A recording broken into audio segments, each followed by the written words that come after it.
Un buen día con todos y cada uno de ustedes, mis apreciados estudiantes de nuestra modesta casa de estudios en Uribe's School. Te saluda tu profesor César Gerardo Uribe Guamaní, profesor responsable del curso de Historia del Perú, asignatura el cual estará bajo mi cargo desde este primer día hasta el último día de clases. Quiero empezar esta mañana saludando en especial a todas las chicas, a todas las madres de familia. Hoy es una fecha muy especial. Hoy, 8 de marzo, es el Día Internacional de la Mujer. Quiero darle un reconocimiento, una valoración a todas las mujeres del Perú y en especial a las mujeres de nuestra modesta casa de estudios acá en Uribe's School. Felicitaciones, que mi Señor Todopoderoso siempre las cuide, las proteja y las bendiga. Fortaleza, firmeza, sabiduría, mujer de ejemplo. Bien, vamos a empezar entonces ya con el desarrollo de nuestra asignatura de Historia del Perú. Tu profesor César Gerardo Uribe Guamaní.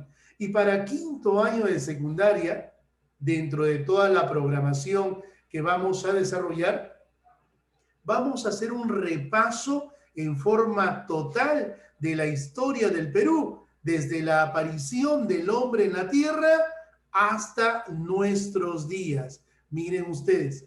Y vamos a empezar de esta manera. Vamos a empezar con el concepto, la definición de lo que es la historia. Miren ustedes, la historia. Profesor, ¿qué es la historia? La historia, en primer lugar, es una ciencia. Es una ciencia. ¿Y por qué es una ciencia la historia? La historia es una ciencia porque tiene un método para su estudio, porque existe un conjunto de conocimientos que hacen valorar a esta como una ciencia, estudiada por la epistemología. La historia como ciencia nos enseña a conocer exclusiva y categóricamente nuestro pasado, el pasado de la humanidad. Ojo, el pasado de la humanidad desde la aparición de la escritura hasta nuestros días. Eso es importante que usted sepa. La historia se inicia, profesor, desde la aparición de la escritura hasta nuestros días. La historia es una ciencia que nos enseña a conocer nuestro pasado, categóricamente nuestro pasado. Los hechos más importantes en donde el protagonista principal va a ser el hombre. El hombre es el protagonista principal de la historia. Miren ustedes, ¿la historia es una ciencia? Sí, ya lo sabemos, de carácter social, porque tiene como sujeto principal al hombre, miren ustedes, como protagonista de todo acontecimiento. Eso es importante.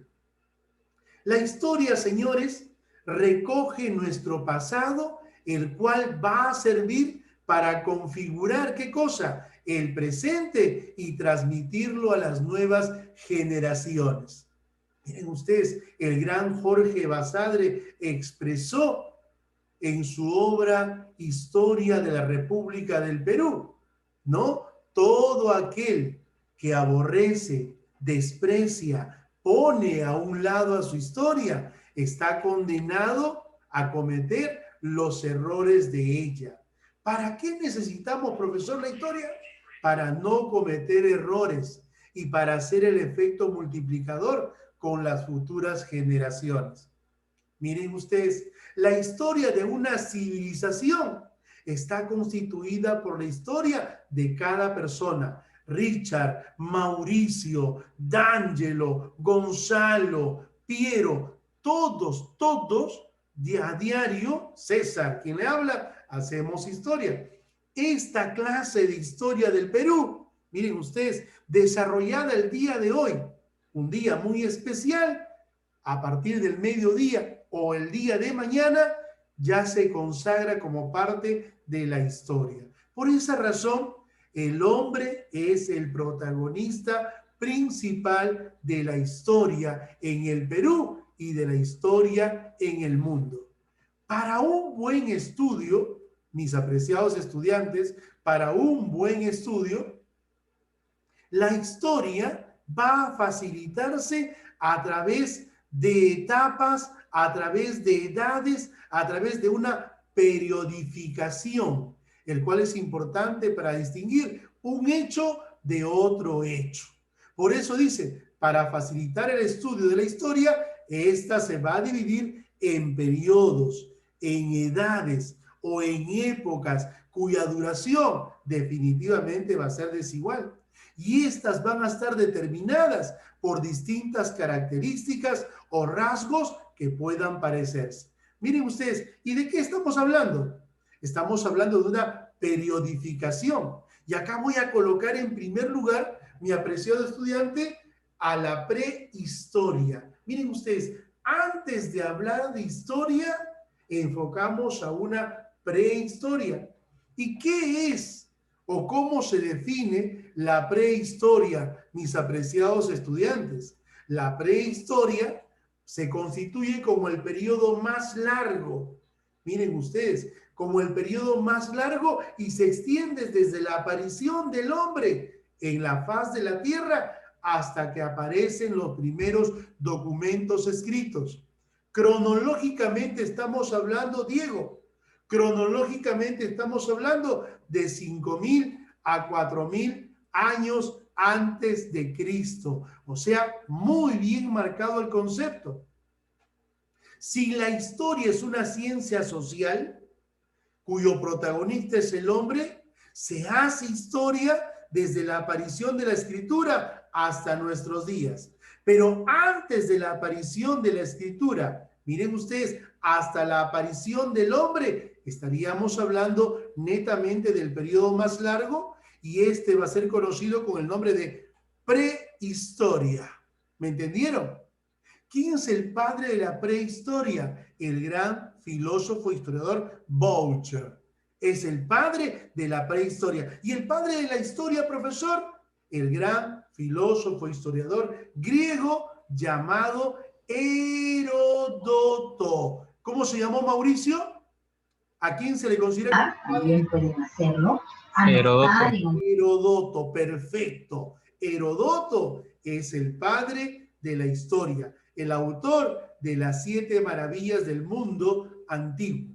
Miren ustedes, y acá dentro de la periodificación vamos a encontrarnos con una edad antigua, miren ustedes, una edad media, una edad moderna y una edad contemporánea. Retrocedemos. Si hablamos nosotros de una edad antigua, acá vamos a enfocar todo aquello que aconteció desde la aparición de los primeros documentos escritos hasta la caída del Imperio Romano, parte occidente. ¿Qué año fue aproximadamente, profesor? Año 476 después de Cristo por los turcos maometanos. Si hablamos acá de la Edad Media, ¿desde cuándo, profesor? Desde que aparece el Imperio Romano. Miren ustedes, Roma, parte occidente, hasta la caída o la toma de Constantinopla, en poder de los turcos, 1453. Para el mundo hispano, miren ustedes, 1492, fecha en la cual se descubre, entre comillas, el continente americano. ¿Quién fue el protagonista de ese descubrimiento en América o ese descubrimiento de América? Nada más y nada menos que un viajero italiano genovés llamado Cristóforo Colombo, o también conocido en la historia como Cristóbal Colón. Miren ustedes, 1492. ¿Quién descubre a quién? Miren ustedes. Seguimos. Ahora nos encontramos con la Edad Moderna. La Edad Moderna. ¿Qué cosa abarca, profesor? ¿Qué acontecimientos? Abarca acontecimientos desde el descubrimiento de América hasta la Revolución Francesa. ¿Cuándo estalló la Revolución Francesa, Mauricio? En 1789. Es importante, profesor, estudiar la Revolución Francesa. Definitiva y categóricamente sí, profesor. Porque en el mundo hubieron muchas revoluciones, ¿saben? Muchas revoluciones en el mundo. Pero la revolución más importante acontecida en el mundo fue esta, la revolución en Francia, 1789. Todas las revoluciones en el mundo son protagonizadas y son dirigidas por el pueblo. Pero en esta, acá no actúa el pueblo. Acá va a actuar la gente, la clase que lo tenía todo. ¿A favor de quién? A favor del pueblo. Por esa razón, una de las causas principales para el estallido de la Revolución Francesa, ¿saben cuál fue? La Ilustración, conocida como el siglo de las luces. ¿Cómo no enfocar a Diderot, Alembert, Montesquieu, Rousseau? Miren ustedes, protagonistas principales de la Ilustración y años más tarde, protagonistas de este acontecimiento mundial importante para la historia. ¿Me entendió Jimena Paro Amaya? ¿Está quedando claro? ¿Sí? Sí, profesor. Abarca acontecimientos desde 1492 hasta 1789 con la Revolución Francesa. O sea, estamos hablando, profesor, de los siglos XV al XVIII. Y ahora hablemos acerca de la edad contemporánea. Miren ustedes, abarca desde el siglo XVIII hasta nuestros días. Año 2021. Miren ustedes, este año estamos cumpliendo ¿cuántos años de independencia, Loraine? ¿Cuántos años de independencia cumplimos? 200 años. Bicentenario. Miren ustedes, ¿no? 200 años de haberse logrado la tan anhelada independencia. Y acá en esta primera parte estoy enfocando acontecimientos en el mundo, como el asesinato de John F. Kennedy, como la aparición de la Primera y la Segunda Guerra Mundial, las caídas de las Torres Gemelas, la guerra en las trincheras, acontecimientos que marcaron el mundo. O sea, no te olvides, la edad contemporánea abarca desde el siglo XVIII hasta nuestros días, siglo XXI. Señores, para estudiar la historia de manera ordenada, porque eso nos dice la historia. La historia es una ciencia de carácter social que estudia el pasado de la humanidad, correcto, desde la aparición de la escritura hasta nuestros días. Pero ¿de qué manera la historia estudia el pasado? ¿De qué manera? De manera, miren ustedes, analítica, reflexiva, comparativa, interpretativa. Y para esto necesita de fuentes. Por eso acá encontramos en pantalla. Estas son las fuentes de la historia. Sin estas fuentes sería difícil, sería categóricamente difícil poder estudiar la historia. ¿Y cuáles son las fuentes de la historia? Las fuentes de la historia son fuentes materiales, fuentes escritas, fuentes orales y fuentes gráficas o también hoy en día audiovisuales. Si hablamos nosotros de las fuentes materiales, es todo aquello que se puede ver, se puede tocar y se puede trasladar de un lugar a otro. He aquí una gran definición. Las fuentes materiales de la historia pueden ser de dos tipos. Escúchame bien, Richard. Pueden ser de dos tipos. Fuentes materiales muebles y fuentes materiales inmuebles. ¿Qué es una fuente material mueble? Es, miren ustedes, todo lo que nuestros antepasados nos han dejado y que yo puedo trasladarlo de un lugar a otro. Yo me puedo traer una momia de Paracas a Lima.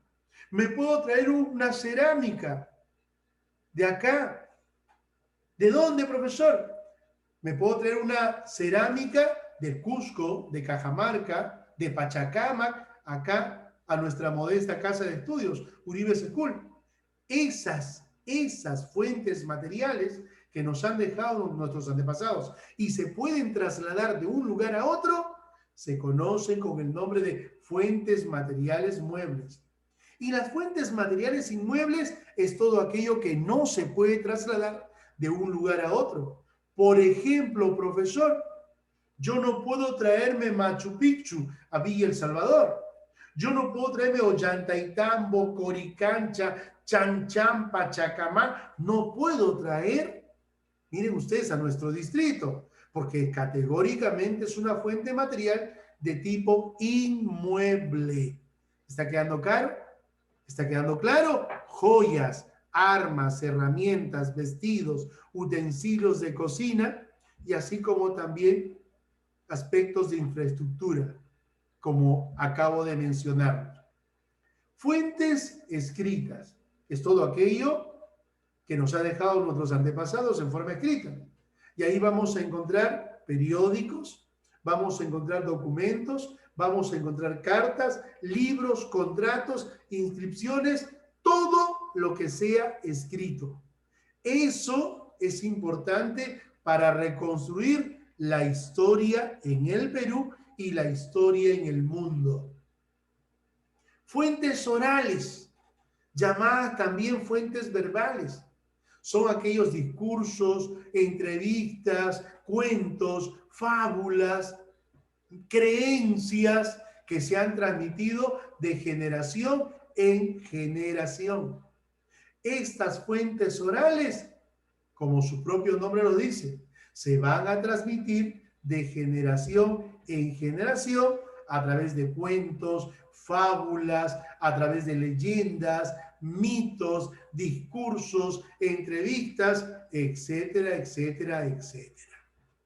Y finalmente, vamos a encontrar las fuentes gráficas o también las fuentes, miren ustedes, audiovisuales.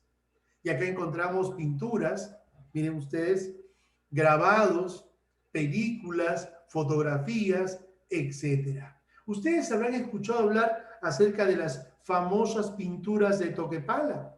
Por supuesto, acá en el Perú, en las cuevas de Toquepala se encontraron pinturas hechas a mano, hechas primero con sangre de los animalitos, hechas primero con el dedo de aquellos primitivos pobladores y más tarde hechas con las puntas de las piedras en las paredes.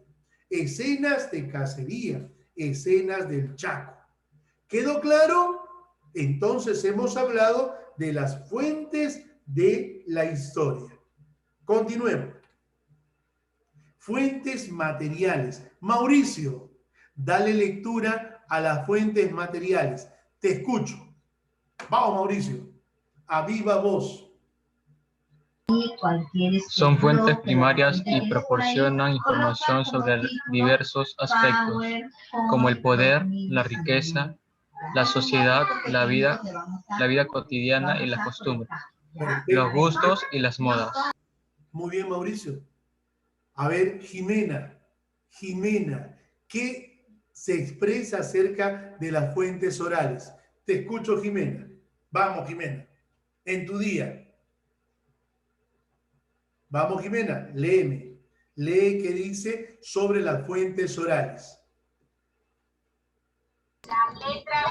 Es la fuente documental que no está fijada en un escrito, pero que puede utilizarse para reconstrucción de la historia. Se dividen en testimonios, tradiciones orales, refranes, canciones, cuentos, leyendas y mitos. Perfecto. Buena participación. Ahora, Diego Portocarrero, léeme el contexto de fuentes escritas. Vamos, Diego. Profesor, ¿me escucha? Sí, te escucho, hijo. Vamos. Incluye todos los tipos de texto, inscripciones en piedra, documentos, cartas, libros, prensa, diario, leyes, etc. Esta información se transmite de forma directa, por eso se considera muy fiable. Perfecto. Muy bien, hijo. Gracias, profe. Renzo Corrales Alvarado. A ver, ¿a qué se denominan fuentes iconográficas, hijo? Lee lo que está escrito. Vamos, Renzo. Renzo. Me repite, profesor, no escuché. Fuentes iconográficas. ¿Cómo se define? Léeme ahí el contexto. Vamos, Renzo. Están compuestas por imágenes. La pintura, la fotografía o el cine son los más importantes. En la actualidad se denominan fuentes audiovisuales porque también pueden incorporar sonido. Perfecto. Muy bien. Entonces, miren ustedes, fuentes materiales, fuentes escritas, fuentes orales y fuentes de tipo audiovisuales o también iconográficas. Gracias a estas fuentes se puede estudiar y se puede reconstruir el pasado de la humanidad. ¿Desde cuándo, profesor? Desde la aparición de la escritura hasta nuestros días. ¿Quedó claro? Ahora pasamos a un siguiente capítulo. ¿Qué cosa es lo que dice en pantalla? Richard, ¿qué es lo que dice en pantalla? Vamos. Primeros pobladores en el Perú. Perfecto. Primeros pobladores en el Perú. O también se les puede llamar primitivos pobladores en el Perú. Y ahí estamos observando un modo de vida completamente distinto, ¿no?, a nuestros tiempos. Miren ustedes. Profesor, ¿cuándo llegaron los primeros pobladores a nuestro Perú? Miren ustedes, ¿cuándo llegaron los primeros pobladores a nuestro Perú?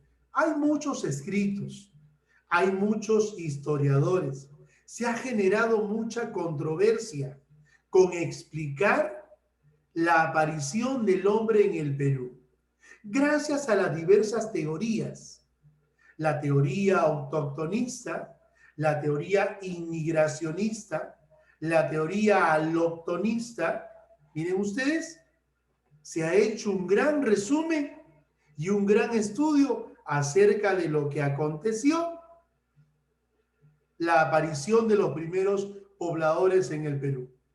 ¿Y cuándo o qué fecha data para poder explicar la aparición del hombre en el Perú? 20.000, 18.000, pero vamos a quedarnos en 15.000 años antes de Cristo. Señores, hace 15.000 años antes de Cristo aparecen los primeros pobladores en el Perú. Hace 15.000, 18.000, 20.000 años antes de Cristo aparecen los primeros pobladores en el Perú. ¿Por dónde ingresaron, profesor? ¿Por el norte? ¿Por el sur? ¿Por el centro? Hay muchas teorías. Si yo toco la parte norte, Mauricio, voy a enfocar acá la teoría de don Alex Harlica, la teoría asiática. Miren ustedes, ¿qué dijo don Alex Harlica? ¿Qué dijo?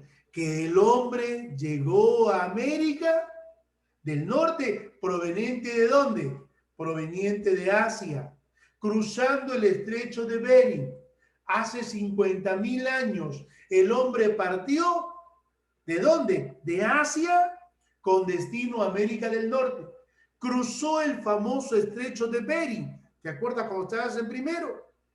Gracias a ese estrecho de 90 kilómetros y gracias a esas islas denominadas Islas Diómedes y gracias a la última glaciación de la era cuaternaria llamada Wisconsin, el hombre llegó a poblar América del Norte. Llegó a América del Norte 30.000 años y luego pobló América del Norte, bajó a América del Centro y luego llegó a América del Sur y luego llegó al Perú. 20.000, 18.000, nos quedamos con 15.000. Miren ustedes el recorrido que hace esta teoría. La teoría del norte, la teoría asiática de don Alex Harlika. ¿Qué nos dice otra teoría? La teoría oceánica. Acá nos habla Paul Rivet y Méndez Correa. ¿Qué nos dice Paul Rivet? Que el hombre llegó a América del Centro proveniente de la Polinesia, Melanesia, Micronesia, Indonesia. ¿Qué nos dice Méndez Correa? Que el hombre llegó de Australia, primero viajó a la Antártida y luego de la Antártida entró por la Tierra del Fuego, parte sur, y llegó a América del Sur, poblando después el Perú en este tiempo. Por eso nos quedamos con 15.000, 18.000 y 20.000 años. Entonces, ahí está. No hay una fecha exacta en cuanto se refiere a la aparición del hombre en el Perú. Lo que sí se sabe es que el hombre llegó en un estado como el que tú estás viendo, en un estado completamente distinto al de hoy. ¿Cómo era su vivencia de este personaje? Para esto vamos a dividir ese tiempo en periodos. Y voy a tocar acá el periodo lítico, el periodo de piedra, en donde el hombre en este periodo era eminentemente cazador y luego se convierte en recolector para practicar una economía basada en la depredación, en una economía parasitaria, que ya en el segundo bloque te voy a explicar. ¿Correcto? Mira, tú observa esta ilustración. Ahí vemos, el hombre nunca andaba solo, el hombre siempre andaba en forma conjunta, el hombre formó hordas, el hombre formó clanes, el hombre formó tribus. Miren ustedes, el hombre nunca andó solo, el hombre siempre andó en grupo, el hombre siempre andó, vamos a llamar así, poblado de otros compañeros, porque tenía miedo. ¿Miedo de qué? Que lo ataque cualquier fiera, como tú estás viendo. El hombre tuvo en su pensar, ¿qué cosa? O mato o me matan. Una economía basada en la depredación. ¿Tengo que matar para comer o me matan para que coma? Una economía basada en la depredación. El hombre se convierte en cazador. Su estado eminentemente nómade. Andaba de un lugar a otro lugar. No tenía un lugar fijo. Era nómade. ¿Vivía dónde? En cuevas o en cavernas. Y se dedicaba a la cacería. Consumía carne cruda. Y estaba dirigido ¿por quién? Por el más valiente. Primero por el que pegaba a todos. Por el más valiente, el más fuerte. Y luego más adelante va evolucionando y ya no le hace caso al más valiente. Ya no le hace caso al que pegaba a todos. Ahora le va a hacer caso al más anciano, al mayor de todos. ¿Correcto? Bien, seguimos entonces. Miren ustedes, el hombre para cazar necesariamente va a tener que contar con armas. Armas líticas, hechas a base de piedra, a través del pulido, a través de la técnica de la percusión del golpe, va a ¿qué cosa? Confeccionando sus propias armas para enfrentarse a las fieras de aquel tiempo. Un mastodonte, un cliptodonte, algún animal o un megaterio de aquellos tiempos. Acá en el Perú, el hombre Renzo, lo primero que hizo fue, ¿qué cosa? Cazar. ¿Y qué cosa cazaba? Cazaba animales. Y para esto necesitaba armas. Y esas armas la confeccionó a base de piedras. Listo, acá me detengo. Nos vemos en la siguiente sesión. Hay un pequeño receso. ¿Estamos listos? Ya regresamos entonces, mis apreciados estudiantes de nuestra modesta casa de estudios. Regresamos, tenemos un pequeño break y luego regresamos después de unos minutos, la segunda parte de la clase. ¿Estamos listos?